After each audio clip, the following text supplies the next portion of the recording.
जय श्री कृष्ण भक्तजनों। कार्तिक मास महात्म अध्याय 13।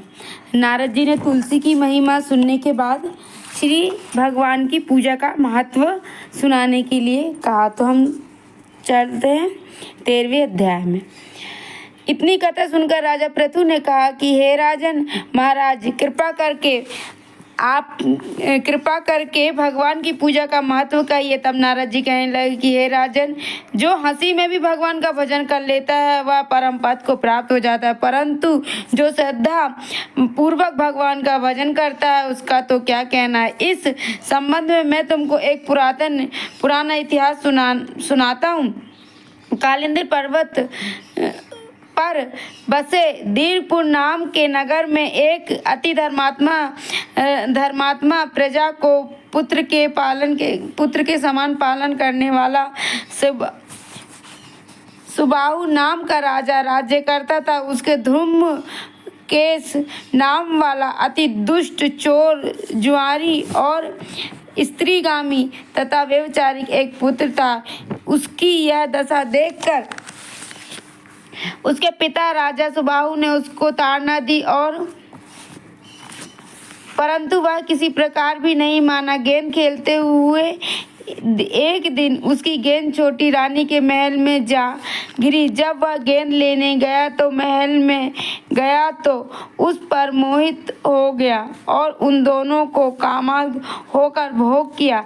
जब राजा को इस बात का पता चला तो उसने कुमार को देश निकाला दे दिया। पुत्र होने के कारण उसे प्राणदंड नहीं दिया। अब राजा कुमार वन में रहकर प्रतिदिन मांस खाता और रात्रि को वेश्याओं के घर में रहता।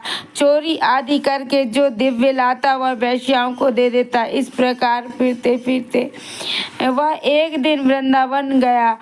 कुछ समय बाद सत्यव्रत नाम वाला एक भगवान का भक्त था, विष्णु भक्त था। वह अपना घर बार छोड़कर कार्तिक मास में भगवान का पूजन करता था और केवल कंद मूल फल ही खाता था। वह नित्य भगवान से प्रार्थना करता था कि हे भगवान, इस दुख रूपी समुद्र में डूबते हुए मुझ दीन की रक्षा कीजिए। श्री राधा जी सहित मैं आपको नमस्कार करता हूँ। वह प्रेम में मग्न होकर रोने भी लगता। इस प्रकार वह नित्य प्रति करता। देव योग से एक दिन धूम्र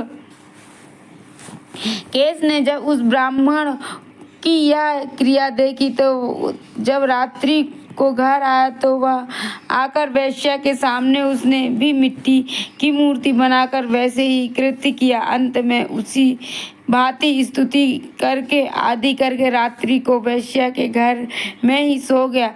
देवयोग से राजा के दूत भी उसी समय वहां आ गए और उसको अपने साथ धूम्रकेश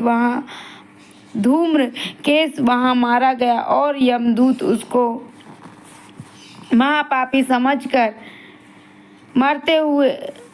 मारते हुए पकड़कर उसे यमराज के पास ले गए। उसको देखते ही यमराज खड़े हो गए तथा उनको पाद्य अर्घ्य आदि प्रदान किया। फिर अपने दूतों से कहा कि तुमको धिक्कार है,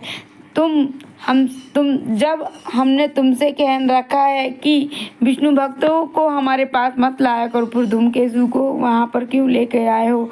उसने चाहे हास में ही कार्तिक मास का व्रत वृंदावन धाम में किया, मगर फिर भी वह वैकुंठ में जाने के योग्य है। यमराज ने पुनः धूमकेतु से बोले कि भगवान की भक्ति 9 प्रकार की है। कथा सुनने से राजा परीक्षित, कीर्तन से सुखदेव, स्मरण से प्रहलाद, पाद सेवा से लक्ष्मी, पूजा सेवा से पृथु और वंदना से अक्रूर, दास भगत से सुग्रीव, मित्र भाव से अर्जुन, आत्म निवेदन से राजा बलि। जिस प्रकार परम पद को प्राप्त होगा उसी प्रकार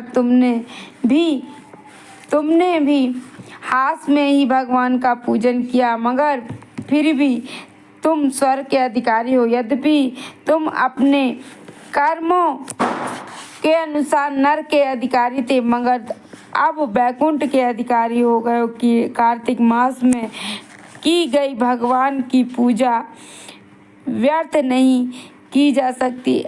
यहाँ पर भगवान शालिग्राम है,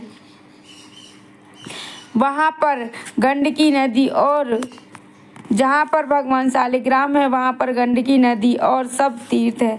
जब धूम्रकेश यमराज से पूछने लगे कि भगवान सब नदियों को छोड़कर गंडकी को कैसे प्राप्त हुए, तब यमराज कहने लगे कि इतनी समय वेदशिला नाम के ऋषि सब लोगों के हित के लिए गंगा तट पर तपस्या कर रहे हैं। उन रमणीक स्थान में उनके तप से इंद्र अत्यंत भयभीत हुआ और उनकी तपस्या को भंग करने के लिए मंजूघोषा नाम वाली अप्सरा को भेज दिया। मंजूघोषा वन में क्रीड़ा करती हुई अपने यौवन तथा रूप का प्रदर्शन करके हाव भाव दिखाने लगी। उसी समय मंजूघोषा ने मुनि के चरण स्पर्श किया और ऋषि के रोमांच खड़े हो गए। उसी समय मंजूघोषा ने ऋषि को अपने वश में जानकर उनके गले में अपनी भुजाएं डाल दी।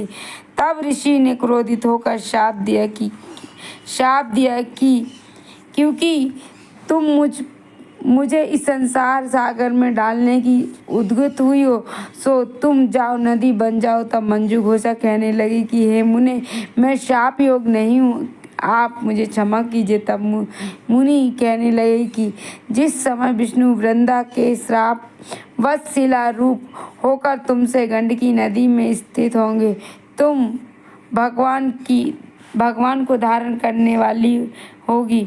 अतः तुम्हारा शाप वरदान से भी अधिक श्रेष्ठ होगा। यमराज की कहने लगे कि हे राजकुमार, अब तुम विष्णु लोक को जाओ।